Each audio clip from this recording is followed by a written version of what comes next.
Hello friends, welcome to your channel Raghav Gyan Sagar. कैसे हैं आप सभी? आई होप आप सभी बहुत अच्छे होंगे और अपनी स्टडी पर फोकस कर रहे होंगे। फ्रेंड्स, आज का जो जीके का टॉपिक है वो है इंडियन म्यूजिक या भारतीय संगीत। ये एक ऐसा टॉपिक है जिसमें बहुत सारे प्रश्न जिससे पूछे जाते हैं। UPSC, SSC, SSC CGL, SSC GD, SSC, MTS, IBPS तथा आरआरबी जैसी प्रतियोगी परीक्षाओं का एक महत्वपूर्ण पार्ट है और इससे संबंधित बहुत सारे प्रश्न पूछे जाते हैं। आज मैंने इसमें जो शामिल किया है वो पिछले वर्षों में पूछे गए प्रश्नों के साथ साथ अक्सर पूछे जाने वाले प्रश्न भी शामिल है। इसमें अगर आपको महारत हासिल करनी है तो फ्रेंड्स आपको कड़ी मेहनत करनी होगी, साथ ही साथ नियमित पढ़ाई के साथ साथ प्रैक्टिस भी जारी रखनी होगी। आइए चलते हैं क्वेश्चंस की तरफ।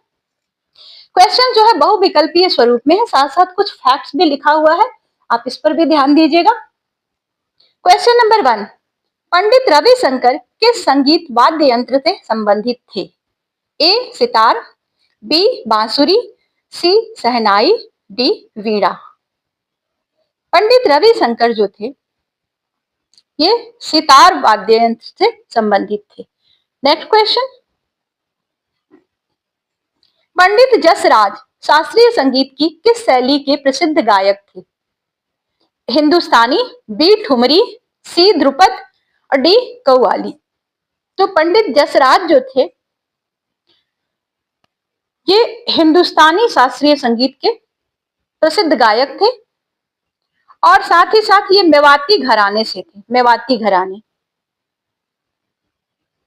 आपसे पूछता है फ्रेंड्स किस घराने से, तो कुछ जो संगीत की शैलियां हैं वो किसी विशेष जगह से या किसी विशेष रीजन से निकली हुई हैं, ऐसे पार्ट से, तो वो उस घराने के नाम से जानी जाती है। गुरु शिष्य परंपरा में इस गायन शैली का विकास होता चला जाता है और यही कारण इसको घराने से, ये हिंदी भाषा का एक शब्द घर से निकला हुआ है, घराना, तो गुरु के द्वारा दिया जाता है और आगे उनके शिष्यों में ये परंपरा या इस तरह के गायन का विस्तार होता चला जाता है। आगे चलते हैं हम। हिंदुस्तानी स्वर संगीत की रचना, हिंदुस्तानी स्वर संगीत की रचना का सबसे पुराना रूप है? ए गजल, बी कव्वाली, सी ध्रुपद, डी ठुमरी। तो हिंदुस्तानी स्वर संगीत की रचना का सबसे पुराना जो रूप है वो है ध्रुपद। नेक्स्ट क्वेश्चन, भारत के सर्वोच्च नागरिक सम्मान भारत रत्न से सम्मानित होने वाले पहले संगीतकार कौन थे? पहले संगीतकार, A Pandit Jasraj, B M S Subbulakshmi, C Ilaiyaraaja, D Lata Mangeshkar. तो भारत रत्न से सम्मानित होने वाली पहली जो संगीतकार थे वो M S Subbulakshmi. Next question, Punjabi लोक गायक गुरमीत बावा का उपनाम क्या था? ए भारत की कोकिला, बी हिंदुस्तानी कोयल, सी लंबी हेक दी मलिका, डी गायक कुड़ी। तो पंजाबी लोक गायक गुरमीत बावा का उपनाम था लंबी हेक दी मलिका। नेक्स्ट क्वेश्चन, निम्नलिखित में से कौन सा प्राचीन ग्रंथ है जो संगीत, नृत्य और कविता सहित सभी प्रकार की कलाओं से संबंधित है? ए ऋग्वेद, बी यजुर्वेद, सी सामवेद, डी अथर्ववेद। तो ये वेद है सामवेद जो संगीत, नृत्य और कविता सहित सभी कलाओं से संबंधित है। ये सामवेद का एक उपवेद है। नेक्स्ट क्वेश्चन, अखिल भारतीय गंधर्व महाविद्यालय मंडल भारतीय शास्त्रीय संगीत और नृत्य के प्रचार प्रसार के लिए एक संस्था है। इसका मुख्य संगीत विद्यालय कहाँ स्थित है? ए पुणे, बी नासिक, सी जमशेदपुर, डी नवी मुंबई। तो इसका जो मुख्य संगीत विद्यालय है वो है नवी मुंबई में। अखिल भारतीय गंधर्व महाविद्यालय मंडल के प्रशासनिक कार्यालय मिराज महाराष्ट्र में है और इसका मुख्य संगीत विद्यालय वासी नवी मुंबई में है। वासी। नवी मुंबई में है। संस्था स्वर संगीत वाद्य संगीत में प्रशिक्षण और प्रमाणन प्रदान करती है, इस जिसमें सितार जैसे मधुर वाद्य यंत्रों के साथ तबला जैसे ताल वाद्य यंत्र भी शामिल हैं। यह संस्था ओडिसी, भरतनाट्यम और कथक जैसे विभिन्न शास्त्रीय नृत्य रूपों का प्रशिक्षण प्रदान करती है। गंधर्व महाविद्यालय की स्थापना किस वर्ष हुई थी? ए 1901, बी 1924, सी 1931, डी 1939। तो गंधर्व जो महाविद्यालय है इसकी स्थापना 1939 में हुई थी। भारतीय संगीत शास्त्रीय संगीतकार गायक विनय चंद्र मौदगल्य ने 1939 में दिल्ली में गंधर्व महाविद्यालय की स्थापना की। यह विद्यालय अखिल भारतीय गंधर्व महाविद्यालय मंडल द्वारा निर्धारित पाठ्यक्रम का पालन करता है। अगला प्रश्न, संयुक्त राष्ट्र महासभा में प्रदर्शन करने वाले पहले भारतीय संगीतकार कौन थे?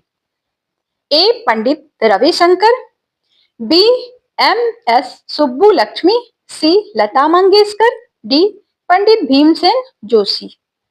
तो इनका नाम है एम एस सुब्बुलक्ष्मी, जिन्होंने संयुक्त राष्ट्र महासभा में पहली बार प्रदर्शन किया था। पहले भारतीय थे। कर्नाटक की गायिका है ये एम एस सुब्बुलक्ष्मी और संयुक्त राष्ट्र महासभा में इन्होंने प्रस्तुति दी, पहली भारतीय महिला थी। और 1966 में 1966 में इन्होंने प्रदर्शन किया था। 1966। नेक्स्ट क्वेश्चन, मालकौंस जिसे राग मालकोस के नाम से भी जाना जाता है, भारतीय संगीत के सबसे पुराने रागों में से एक है। हिंदू किंवदंती के अनुसार यह किसके द्वारा बनाया गया माना जाता है? मालकौंस देवी पार्वती, बी भगवान शिव, सी भगवान कृष्ण, डी भगवान विष्णु। तो हिंदू मान्यताओं के अनुसार ऐसा कहा जाता है कि यह देवी पार्वती द्वारा बनाया गया है मालकौंस। और हिंदू मान्यता के अनुसार यह माना जाता है कि इस राग की रचना देवी पार्वती ने भगवान शिव जी को शांत करने के लिए की थी, जब वह सती के बलिदान के क्रोध में तांडव करने के बाद शांत होने से उन्होंने इनकार कर दिया था। राग मालकोस भारतीय शास्त्रीय संगीत के सबसे पुराने रागों में से एक है। कर्नाटक संगीत में राग मालकोस के समकक्ष राग को हिंडोलम कहा जाता है। कर्नाटक संगीत में भी एक राग है जो राग मालकोस के समकक्ष माना जाता है, उसको हिंडोलम कहा जाता है। महती लवंगी गणपति कर्नाटक संगीत के राग किसके द्वारा रचित हैं? ए विलास खान, बी एम बाल मुरली कृष्ण, सी स्वामी हरिदास, डी त्यागराज। का सही आंसर है एम बाल मुरली कृष्ण। फ्रेंड्स, अगर आपको वीडियो थोड़ी भी पसंद आ रही हो तो लाइक तो अभी से आप कर लें। निम्नलिखित में से किस संगीतकार ने अमृत वर्षिणी राग की रचना की, जिसके गायन से वर्षा होती है? अमृत वर्षिणी राग। ए मुथुस्वामी दीक्षितार, बी रविशंकर, सी रामा स्वामी दीक्षितार, डी श्यामा शास्त्री। तो ये जो अमृत वर्षिणी राग है इसकी जो रचना की थी ये मुथुस्वामी दीक्षितार जी ने की थी। और अमृत वर्षिणी कर्नाटक संगीत का एक राग है। 19वीं सदी की शुरुआत में मुथुस्वामी दीक्षितार द्वारा ये बनाया गया था। और ऐसी मान्यता है कि अमृत वर्षिणी जो राग है इससे वर्षा होती है। और कर्नाटक संगीतकार मुथुस्वामी दीक्षित ने अपनी रचना आनंद मृतकर्षिणी अमृत वर्षिणी इस राग में गाकर भारत के तमिलनाडु के शहर एट्टायपुरम में वारिस कराई थी। मुथुस्वामी दीक्षितार एक दक्षिण भारतीय कवि, गायक और वीणा वादक और भारतीय शास्त्रीय संगीत के संगीतकार भी थे, जिन्होंने कर्नाटक संगीत की संगीतमय त्रिमूर्ति में से एक इनको माना जाता है। निम्नलिखित में से किस कर्नाटक संगीतकार को गुरु गुहा के नाम से जाना जाता था? गुरु गुहा, नाम कुछ अलग है, Guru Guha. A Shyama Shastri, B Muthuswami Dikshitar, C M S Subbulakshmi, D Ilaiyaraaja. तो कर्नाटक के जो संगीत गुरु गुहा के नाम से जिसको जाना जाता था, इनका नाम है मुथु स्वामी दीक्षितार। दक्षिण भारतीय कवि, गायक, वीणा वादक, भारतीय शास्त्रीय संगीत के संगीतकार जो है, इनको गुरु गुहा के नाम से जाना जाता था। इनकी एक मुद्रा भी थी जो इनके हर गीत में पाई जा सकती थी। नेक्स्ट क्वेश्चन, निम्नलिखित में से कौन सा राग संगीत सम्राट तानसेन द्वारा नहीं बनाया गया था? कौन सा राग? ए भीमसेन, बी गौड़ मल्हार, सी मियाँ की मल्हार, डी मेघ मल्हार। तो ये जो भीमसेन है, राग भीमसेन संगीत सम्राट तानसेन जी द्वारा नहीं बनाया गया है। और संगीतकार महेश महादेव ने कर्नाटक संगीत और हिंदुस्तानी संगीत में इस राग की रचना की है, जिसका नाम भारत रत्न पंडित भीमसेन जोशी मियां तानसेन के नाम पर रखा गया है। और उन्होंने 2 हिंदुस्तानी बंदिशों की रचना की, इस राग को भारतीय शास्त्रीय संगीत से परिचित कराया। उस्ताद अमजद अली खां किस संगीत वाद्य यंत्र को बजाने के लिए जाने जाते हैं?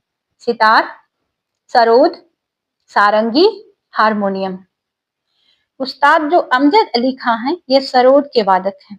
सरोद ये वाद्य यंत्र ये बजाते।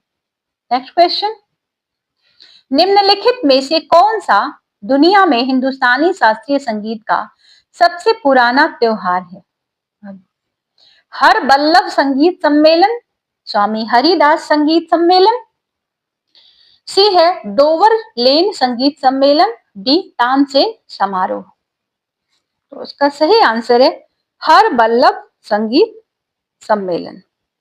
हर बल्लभ संगीत सम्मेलन दुनिया में हिंदुस्तानी शास्त्रीय संगीत का सबसे पुराना त्योहार है। यह हर साल संगीत के पवित्र स्थान बाबा हरबल्लभ की समाधि पर मनाया जाता है।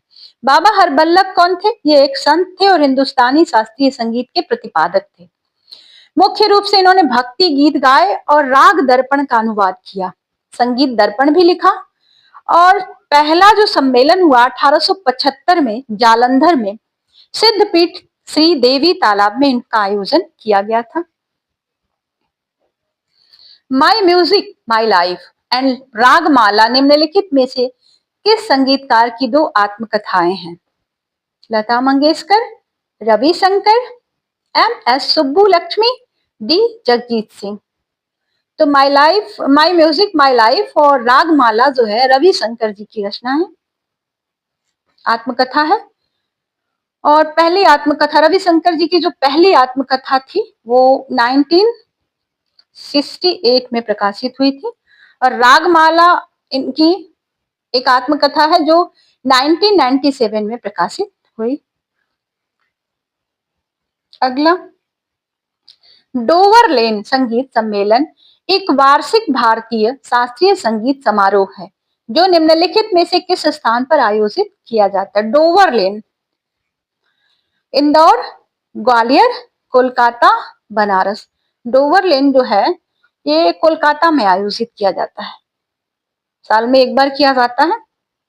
और जो जनवरी के महीने में दक्षिण कोलकाता में एक आउटडोर सभागार नजरुल मंच में आयोजित किया जाता है। डोवर लेन संगीत जो है 1952 से आयोजित एक वार्षिक भारतीय शास्त्रीय संगीत समारोह है। 1952 से ये आयोजित किया जा रहा है, 1952।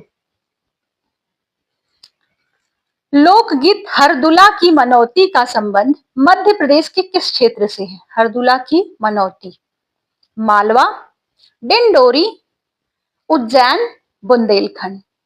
तो हरदुला की मनौती का संबंध है बुंदेलखंड से।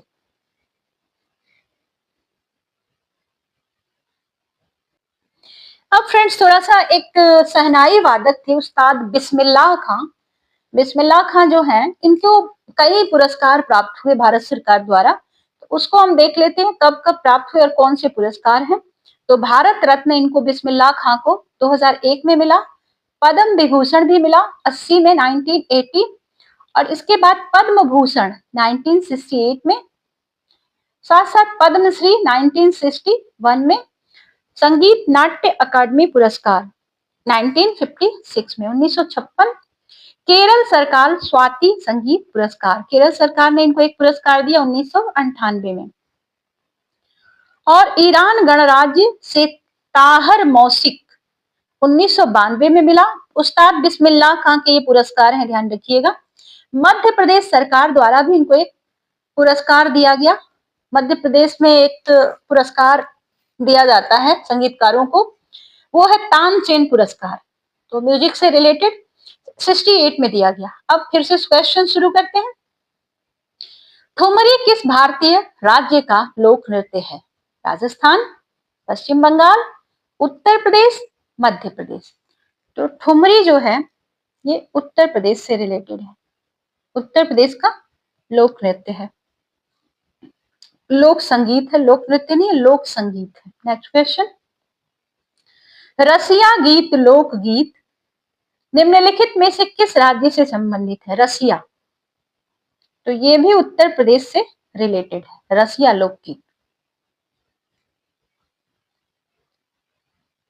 निम्नलिखित में से किस तार वाले वाद्य यंत्र में तारों की संख्या सबसे अधिक है?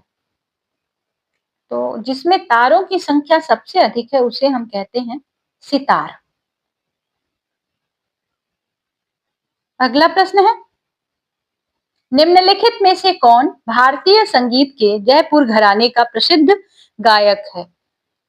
तो जयपुर से निकला हुआ ये संगीत है, इसका मल्लिकार्जुन मंसूर, ये जयपुर घराने से संबंधित है।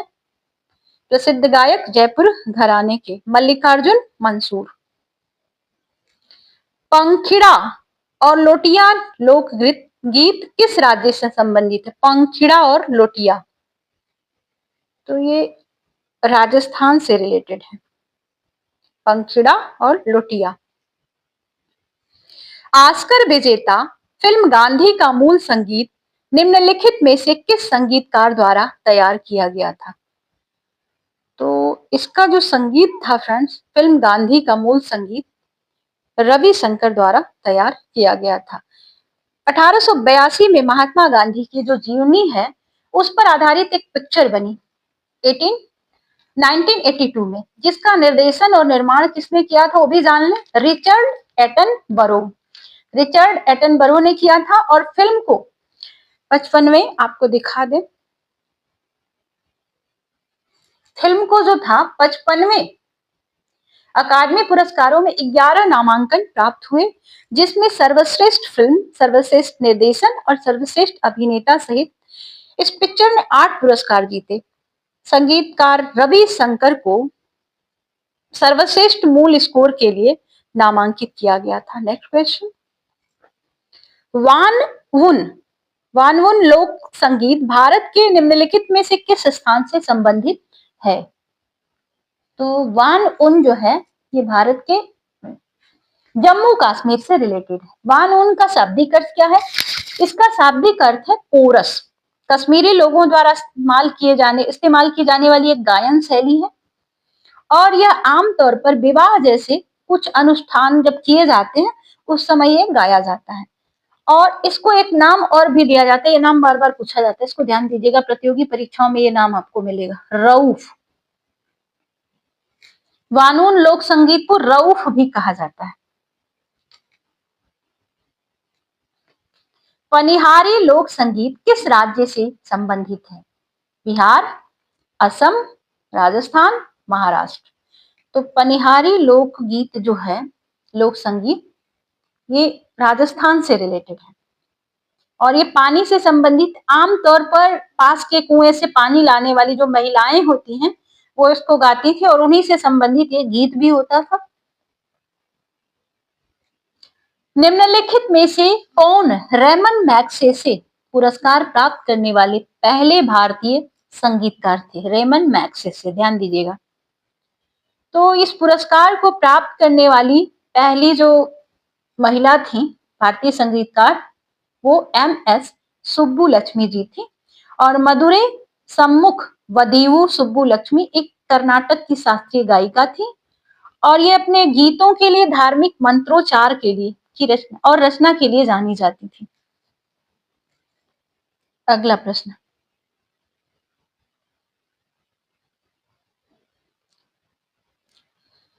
सरोद में कितने मुख्य तार होते हैं? एक वाद्य यंत्र है सरोद और इसमें कितने तार होते हैं? मुख्य रूप से कितने तार होते हैं? तो 8 तार होते हैं। भारतीय संगीत में कितने प्रमुख राग हैं? भारतीय संगीत में 6 राग हैं, ध्यान दीजिएगा।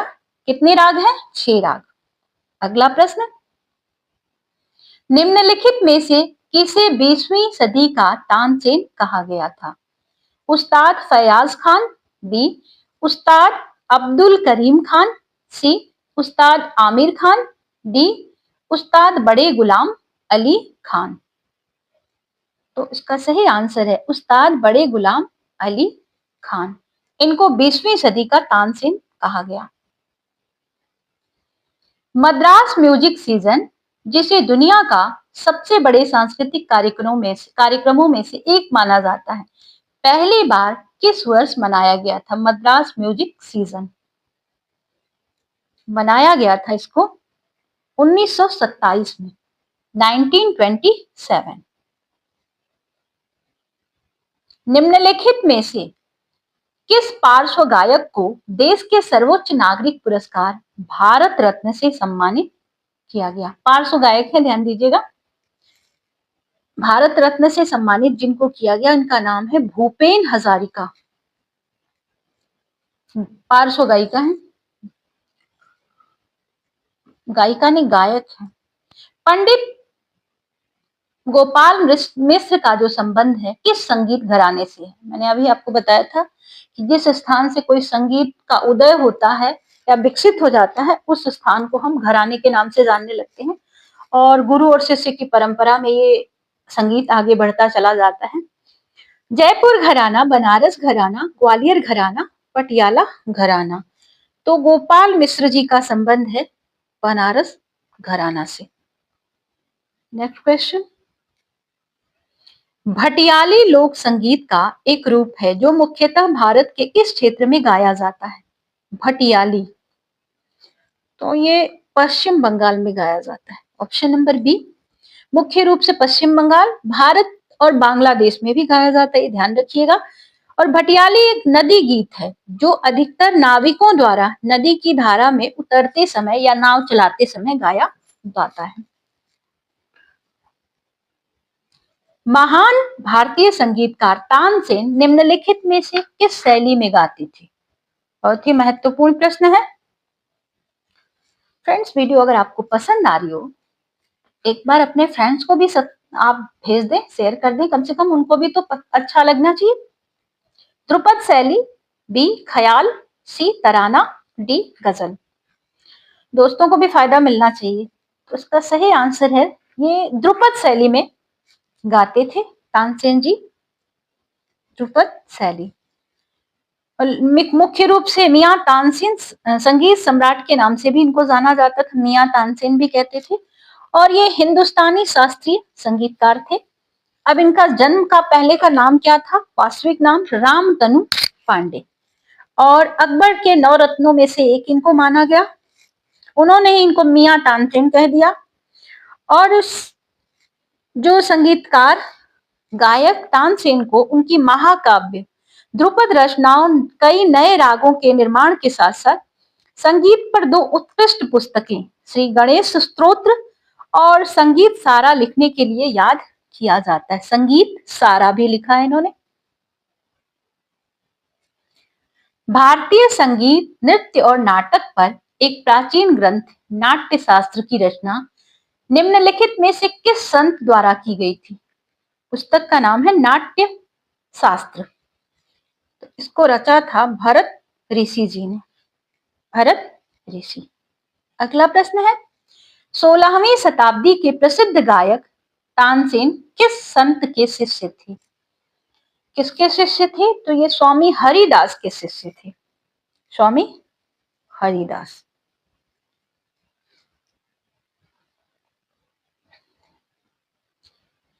स्वामी हरिदास का नाम वृंदावन में बहुत ज्यादा लिया जाता है। नट्टूपुरा पट्टू निम्नलिखित में से किस राज्य से संबंधित लोक संगीत का एक रूप है? नट्टूपुरा पट्टू। केरल, तमिलनाडु, महाराष्ट्र, गोवा। नट्टूपुरा पट्टू जो है तमिलनाडु से संबंधित है और ये वहां का लोक संगीत का एक रूप है। ग्राम सिथाई ग्रामीण लोक संगीत गण शहरी लोक संगीत में विभाजित किया गया है, इसको दो भागों में। ग्राम थिसाई और गण दो भागों में डिवाइड किया गया है। नेक्स्ट क्वेश्चन, टोकरी गीत किस राज्य से संबंधित एक प्रकार का लोकगीत है? टोकरी गीत, तो ये असम से रिलेटेड है और असमिया लोकगीत है जिसे टोकरी बजाकर गाया जाता है। टोकरी एक एकल तार वाला और एक प्रकार का गिटार जैसा संगीत वाद्य यंत्र है जिसे उंगलियों से बजाया जाता है। पहले इसे टोकरी नाम भी कहा जाता था। आमतौर पर मानव जीवन, रामायण, महाभारत की कहानियों, देवी देवताओं पर आधारित दार्शनिक गीत इसमें होते हैं और इनके अलावा यहाँ संत शंकर देव और माधव देव की कहानियां भी इसके द्वारा गाई जाती हैं टोकरी गीत से।